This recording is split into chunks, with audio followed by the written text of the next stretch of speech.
Hello everyone, welcome to my channel. और बताइए कैसे हैं आप सब। तो देखिए, आज आपके साथ एक ऐसी स्टोरी मैं शेयर करूंगी ना, जिसको सुनकर शायद आपको लगे कि ऐसा किसी लड़के के साथ कैसा हो सकता है। क्रॉस ड्रेसिंग की स्टोरी नहीं है, एकदम से हर टचिंग स्टोरी है। तो देखिए, रौनक नाम के लड़के की ये स्टोरी है। रौनक को कोई क्रॉस ड्रेसिंग का शौक नहीं था और उनको क्रॉस ड्रेसिंग करवाई भी नहीं गई, बट उनके साथ जो किया गया, लेडीज अंडरगारमेंट्स उनको पहनाए गए एकदम से सजा के तौर पर सबके सामने।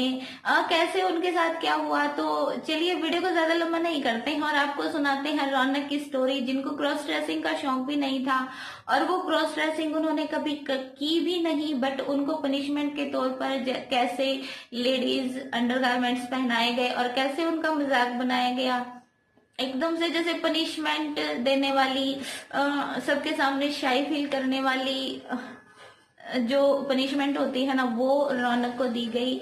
तो चलिए आपको सुनाते हैं फुल स्टोरी।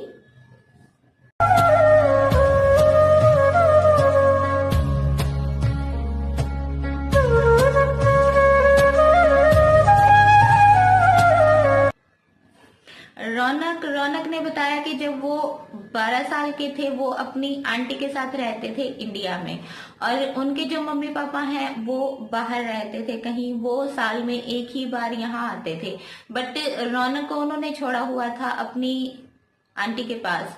एक्चुअली रौनक के फादर बाहर काम करते थे, तो उनकी मॉम भी उनके साथ चली गई थी, बट रौनक को वो लोग साथ में ही लेकर गए थे और रौनक को इंडिया में ही छोड़ दिया था। बट वो उससे मिलने के लिए सिर्फ साल में एक बार ही आते थे। और देखिए, जो बच्चे कई बार अपने रिलेटिव्स के पास रहते हैं या फिर हॉस्टल वगैरह में रहते हैं, उनके साथ में ऐसी घटनाएं हो जाती हैं जिनका मतलब एक मेमोरी ऐसी हो जाती है ना कि वो फुल लाइफ उसको भूल नहीं पाते हैं। तो सेम वही चीज रौनक के साथ हुई। तो रौनक की जो आंटी थी, उनकी एक बेटी भी थी और वो अपनी बेटी को ज्यादा प्रेफर करती थी रौनक के मुकाबले में। और ऐसा हमने बहुत बार देखा है कि अगर बच्चा किसी और के घर में रहता है और उनका खुद का अगर बच्चा है, तो वो अपने बच्चे को ज्यादा प्रेफरेंस देते हैं बजाय दूसरे के। अगर गलती अपने बच्चे की भी हो तो दूसरे को ही डांट पड़ती है, और सेम यही सिचुएशन हुई रौनक के साथ। एक बार रौनक की और उनकी कजन की किसी बात पर लड़ाई हो गई थी। देखिए, 12 साल का बच्चा कोई समझदार नहीं होता है, और हमारे बच्चे भी आपस में लड़ाई करते हैं, बट हम उन्हें प्यार से समझा देते हैं। तो रौनक की और उसकी कजन की जब लड़ाई हुई, तो दोनों में खींचातानी हो गई और गलती से उसकी कजन को धक्का लग गया था और वो गिर गई थी। वो बहुत जोर जोर से रोने लगी थी। रौनक एकदम से घबरा गए थे कि अब आंटी पता नहीं उसके साथ क्या करेंगी। बट रौनक ने ऐसा कभी नहीं सोचा था कि उनकी आंटी उनके साथ ऐसा करेंगी कि वो अपनी ऑल लाइफ में, मतलब फुल लाइफ में उस एक्सपीरियंस को अपने माइंड से निकाल नहीं पाएंगे।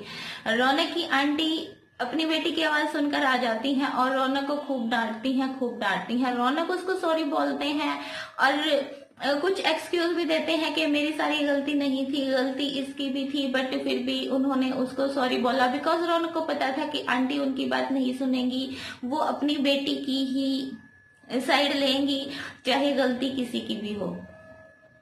बट रौनक का ये चीज बोलना रौनक की आंटी को बिल्कुल अच्छा नहीं लगा। उन्होंने अपनी बेटी को ही बोला कि इसके सारे कपड़े उतार दो। रौनक ने जैसे तैसे कोशिश की, बट उन्होंने अपने कपड़े रिमूव नहीं करने दिए। तो रौनक की आंटी ने उसको पकड़ा और उसके सारे कपड़े निकाल दिए, और उसके बाद उसको लेडीज अंडरवेयर पहनाया और उसको, मतलब लेडीज के जो अंडरगारमेंट्स होते हैं वो उसको पहनाए, और अपनी बेटी के सामने ही उसको बिना कपड़ों के ऐसे करना और फिर ये वाले कपड़े पहनाना। और रौनक को एकदम से बहुत शर्म आ रही थी। रौनक बोल रहे थे कि मैं बहुत जोर से रो रहा था, बट आंटी को वो चीज कोई असर नहीं कर रही थी। उनको जो करना था वो उन्होंने कर दिया था, और वो मेरी बात बिल्कुल नहीं मान रही थी कि मैं उनको सॉरी बोल रहा हूँ, और वो उसकी बात को समझ जाए कि बच्चा है, चलो बच्चे से गलती हो जाती है। रौनक बहुत जोर से रो रहे थे और उसको सॉरी भी बोल रहे थे, बट रौनक का जो सॉरी बोलना है या कुछ भी बोलना है, वो उसकी आंटी के गुस्से को ज्यादा बढ़ा रहा था।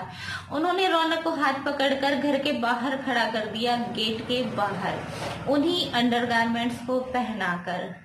घर के बाहर खड़ा करने पर देखिए बहुत से लोग आते जाते हैं, और रौनक वहां पर गेट के बाहर खड़े होकर रो रहे थे। आते जाते लोग उसकी हेल्प करने की बजाय उसका मजाक उड़ा रहे थे।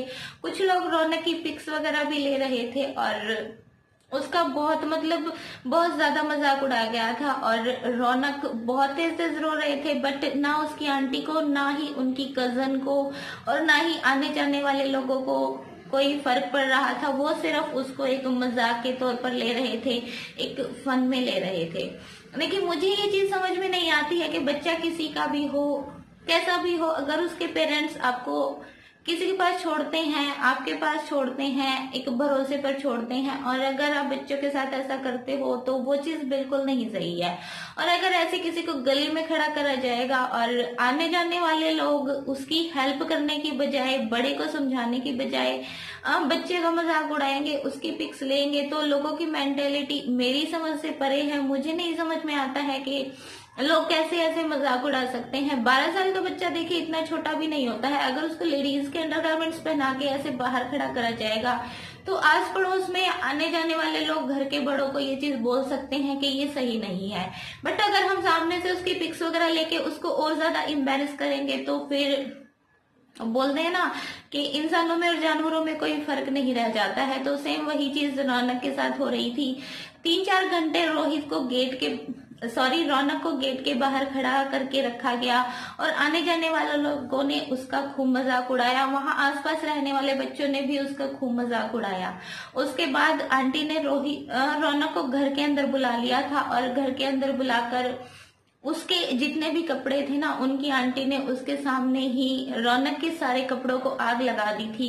और फिर उसके बाद कई दिन तक रौनक को सिर्फ लेडीज अंडरगारमेंट्स में उन्होंने घर के अंदर रखा, घर से बाहर नहीं जाने दिया। बट एक चीज ऐसी हो गई कि रौनक को घर के बाहर इतनी देर खड़ा किया गया था, तो आसपास के जो बच्चे थे सबने रौनक को ऐसे देख लिया था, और उसका नाम भी जैसे बोलते हैं ना, बच्चे तरह तरह के नाम रख देते हैं। तो आस पड़ोस के जो बच्चे थे वो उसका मजाक उड़ा रहे थे, और जब इतने टाइम बाद रौनक घर से बाहर गए तो सब लोग उसको कुछ कुछ बोल रहे थे। बच्चे उसको मजाक बना रहे थे, उसको अजीब अजीब नाम लेकर चिढ़ा रहे थे। रौनक के लिए ये एक बहुत ही बुरा एक्सपीरियंस हो गया था। उन्होंने अपनी आंटी को बोला कि मुझे सब लोग बाहर ऐसे चिढ़ाते हैं और आपने मेरे साथ ऐसा किया है, तो मुझे बाहर नहीं जाना है, मुझे स्कूलिंग नहीं करनी है, मुझे बाहर खेलने भी नहीं जाना है। बट जब आंटी शांत दिमाग में थी और रौनक ने अपनी बात उनको बोली ना, तो आंटी के दिमाग में वो चीज आई कि उन्होंने जो भी रौनक के साथ किया वो गलत किया। आंटी उस चीज को समझ रही थी बाद में, बट जो पहले उन्होंने कर दिया उस चीज को वापस नहीं वो ले सकती थी, बिकॉज उस टाइम पर उनको गुस्सा था। अपनी बेटी की उनको ज्यादा केयर थी, रौनक की उनको केयर नहीं थी। बट थैंक गॉड, मैं तो ये समझती हूँ कि रौनक ने जब बाद में भी उनको ये चीज समझाई, अपना स्कूल बंद करने को बोला, बाहर खेलने जाने को बोला कि मैं नहीं जाऊंगा, तो आंटी को ये चीज फील हुई कि मैंने एक बच्चे के साथ कितना गलत किया है, और उन्होंने रौनक को ये सब करवाना छोड़ दिया था। वरना छोटी छोटी बात पर जब भी कोई बात हो जाती थी वो रौनक को सेम यही सजा देती थी, उसके सारे कपड़े उतारवा के उसको लेडीज अंडरगारमेंट्स पहना देती थी। रौनक को एक सेटिस्फेक्शन हो गई कि चलो अब आंटी समझ गई है, अब उसके साथ ऐसा कुछ नहीं होता। उसके बाद आंटी ने ऐसा कभी कुछ नहीं किया। बट ये चीज, ये वाली मेमोरी रौनक की लाइफ का एक जैसे बोलते हैं ना दर्द भरा एक्सपीरियंस बन के रह गई, जिसको वो शायद अपनी ऑन लाइफ नहीं भूल पाएंगे।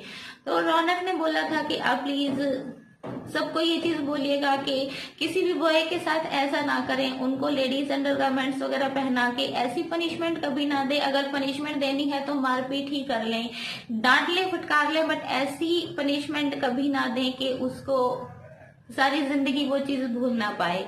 तो ये थी रौनक की स्टोरी, और आपको कैसी लगी, आपकी इसके बारे में क्या राय है वो कमेंट बॉक्स में शेयर कीजिएगा। और इसी के साथ आपको मिलेंगे नेक्स्ट टाइम, तब तक के लिए bye bye, take care and thank you so much for watching.